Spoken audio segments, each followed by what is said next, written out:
ದೇವಸ್ಥಾನ ಓಪನಿಂಗ್ ಆಗಿದ್ದು 1ನೇ ತಾರೀಕಿಗೆ 1/5/2026. ಅವಾಗಿಂದ ನಾವು 26 ದಿನ ಊರಲ್ಲಿ ಯಾರು ಮಾಂಸಾಹಾರ ಸೇವನೆ ಮಾಡದೆ ಈ ದೇವ್ರನ್ನ ಒಂದು ನಿಟ್ಟಾಗಿ ಅನುಸರಿಸಿಕೊಂಡು ಹೋಗಿದ್ದಾರೆ. ಯಾವ ದೇವರಿಗೆ? ತುಳಜಾ ಭವಾನಿ.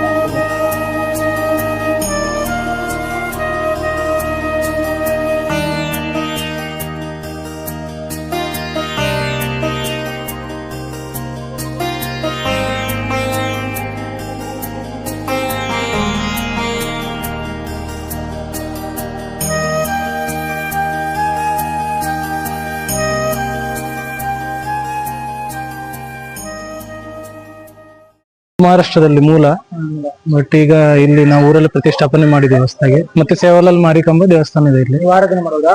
ನಾವು ನಮ್ಮ ಧರ್ಮ ಗುರುಗಳು ಸೇವಾಲಾಲ್ ಮತ್ತೆ ಮರಿಯಮ್ಮ, ಅದರ ದೇವಸ್ಥಾನ ಇದೆ.